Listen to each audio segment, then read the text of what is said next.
Good morning, good morning. How are you all doing? I apologize for being late with this weekly vlog, but I've been a little bit under the weather. Excuse the lightning through my glasses. I have gotten a ring. I have sewed into the warrior corner. I just don't feel like bringing it over here right now because I'm in a different angle. Right. So anyway, today um, I just want to talk about forgiveness. And that is also a part of your purpose, walking on purpose, and now forgiveness. I don't know how long this segment is probably going to be, if I want to do it in two parts or not, but I just wanted to talk about forgiveness. And with forgiveness, I'm still learning how to do it. Like, you know, people just make it seem like, oh, once I'm saved, filled with the Holy Ghost, all that, I'm supposed to forgive, which you are. I'm not going to say you're not supposed to. You are. But the catchphrase is how long and when.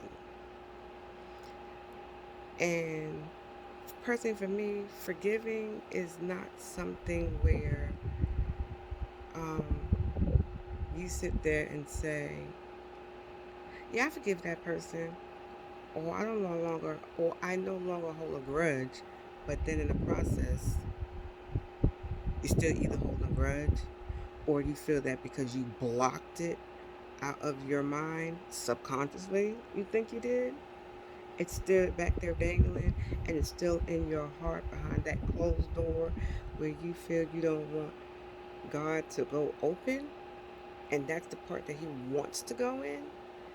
Because, like for me, um, I could sit there and say, yeah, I forgive you, but then, man, listen, I might have said I forgave you, and I might have forgave you, but I still have that part closed behind a door in my heart, which makes it a little bit somewhat difficult to forgive. So when you have that door closed, that does not mean that you have forgiven that person. You have to forgive that person wholeheartedly. And I'm not just speaking to you, I'm speaking to myself. And you are supposed to forgive. But you like, but Tisha, when?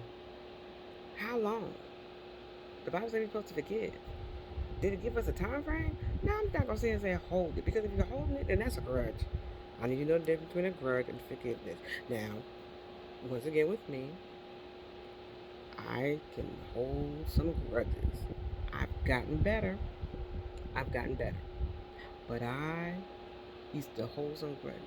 And it never dawned on me like my parents. You know how like sometimes your parents be saying stuff and because they don't exactly explain it in detail or give you directions, you always felt like why they're picking on me and stuff. Well, I had a conversation with my dad about that. And it was like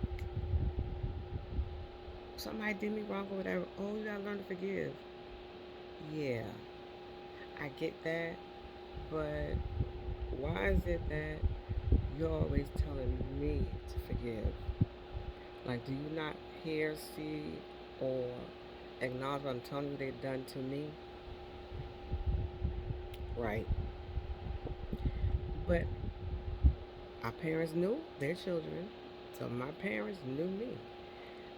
I didn't understand me at that time, not knowing that they was telling me to learn to forgive.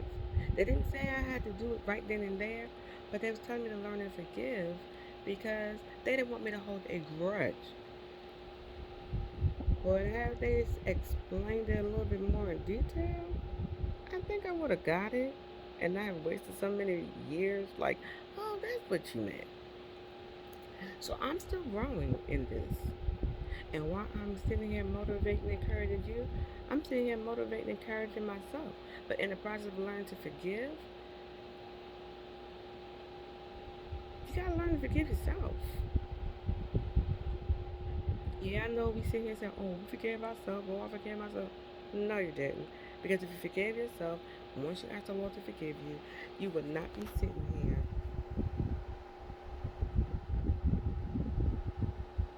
You had to pause because I know you had to think about it and be like, dang, she did on the nose.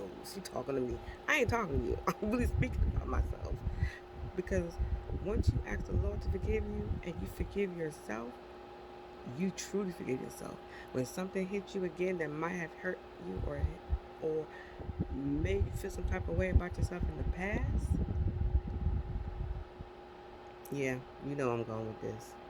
You're not gonna keep bringing it up and woe is me, or if I would have did stuff different, or you see your friend or colleague or a co-worker or something, and they might have excelled in something, or they might have done something exceptional that you might have thought you wanted to do, or they might have been married and or being married, and you're like, when is my turn? Why mine didn't work out?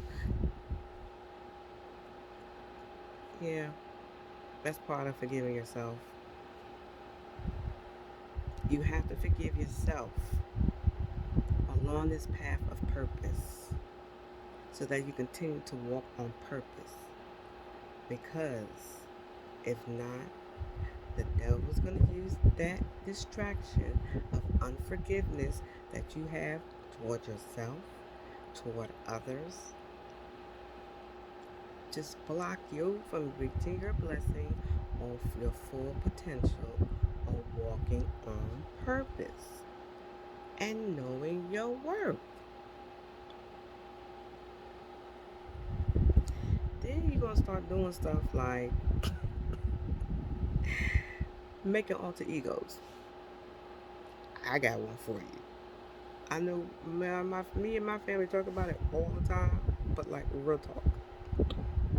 Because I didn't know how to forgive myself like I was telling myself I did.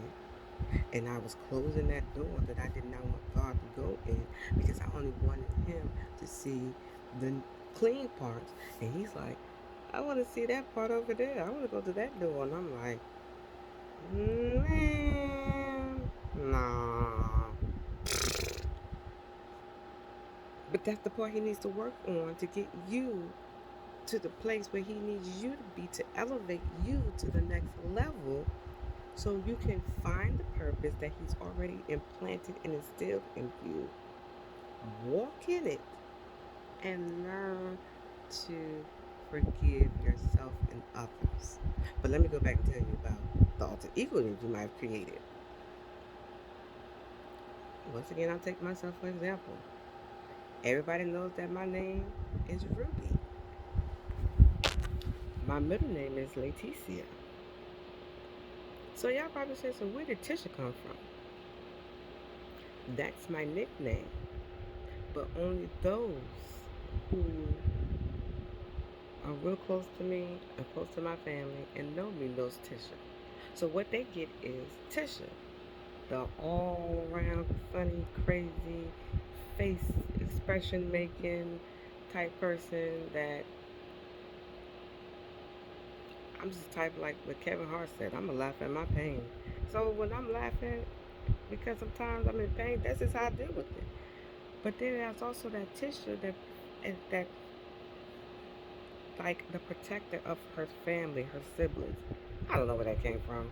I don't know if that's an Isaac woman thing. I don't know. But Tisha is the person that channels and protects Ruby. Ruby, as everybody knows and says, is the professional one. That's the one that's the, no, you can't do that. Oh, we be very professional. Oh, no, we're going about the book.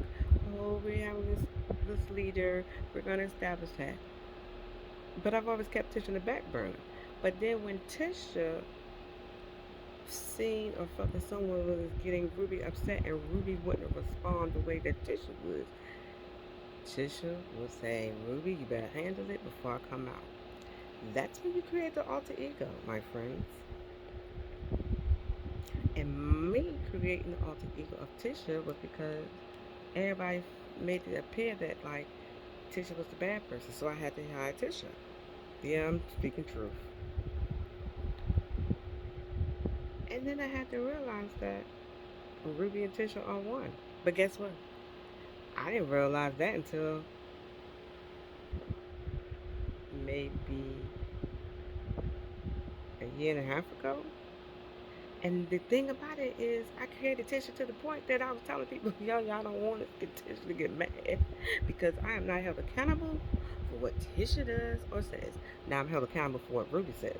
But Tisha, I'm giving you a fair warning. Yeah, how do you separate the two? And I've done it for so long that it was just so comfortable for me. It wasn't until I had to learn that, yeah, you have to accept and acknowledge Tisha. Tisha has accepted and acknowledged Ruby. Y'all won. Period. And with that, I'm still dealing with it. I'm still learning. But I'm also learning that Tisha has feelings. Ruby has feelings. Ruby and Tisha are one. Ruby and Leticia are one. And I have to work on putting them together. So I say that to you. As part of the forgiving process, you got to learn to forgive yourself. I had to learn to forgive Ruby Leticia. I had to learn now to put the two together, and they are one. And if you can't handle Ruby and Leticia, I I can't do nothing with you. But here's the good thing about it, though. Here's the good thing. Ruby and Leticia knows, like, if you're not for me and you're toxic and you're not going to bring positivity to my life, I can't rock with you. And those who know me very well. I might not say nothing, but my whole face expression is going to say something. And then you know when you be trying to pretend like your face is all jacked up, and then you know it, but you be like, I'm gonna stay focused. I'm gonna stay focused. And but then that person that knows you is like, if you don't fix your face and just stop faking, I just can't be fake. I can't. I can't do it. I can't. It's just not in my DNA. So if you don't want to know the truth, I guess I advise you not to be around Ruby, Leticia, aka Tisha. I don't know what to tell you. But like I said, I gotta find humor and everything. But I just wanted to let you know that again, walking on purpose and knowing your purpose, you gotta learn to forgive all mishaps, misfortunes, the things that harmed you in the past. You gotta learn to forgive those things so they can make you stronger and one with God and know your purpose so you can continue to walk on your path of purpose. So, with that being said, I hope you got something out of it. And oh, yeah, by the way, if you have something that you want me to talk about or something, just write it in the comments. I'm sure I probably got a story for that too. Trust me. Because, like my sister said, I really believe that this is probably going to turn into a weekly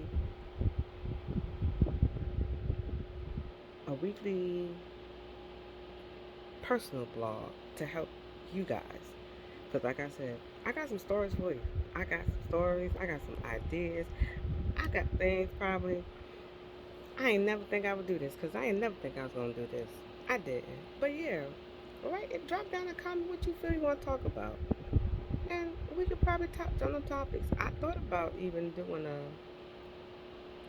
go live. So y'all let me know how y'all feel about that. That right there is a whole nother level. And if I do go live, don't be sitting there trying to ask me all real type of personal questions. Because I'm just ignore you. Really. No, I am for real. But no, real talk. Let me know if y'all want me to do that. Drop some titles and stuff y'all want to talk about. And hit me up. You know. So with that being said, thank you for taking the time to listen and look out. Thank you guys for the encouragement and support for me doing this and stepping out of my comfort zone. That this is truly stepping out of my comfort zone. Um, Once again, while you finding and connecting to your purpose and you're walking on purpose, and you're learning to forgive not others but also yourself, so you continue this path of purpose, because what you want to do in the end is change the narrative.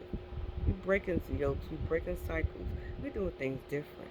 This is 2020. Yeah, things have been happening and all this, but guess what? In the process of 2020, people becoming entrepreneurs. They're doing their own business. So with that, hey, you might never know. Warrior Pride might be coming up your way doing some new exciting things. Hey, what else do I have to do, right? Right. And thank you for allowing me to come and talk to you. So remember to know your worth, know your purpose, walk on purpose, change your narrative, learn to be who you are, learn to become one with God, allow Him to come in and start cleaning it away and disinfecting and dusting and and everything. And that's what I got to say. Thank you. You gotta have a great day. From the Warriors Corner. Bye.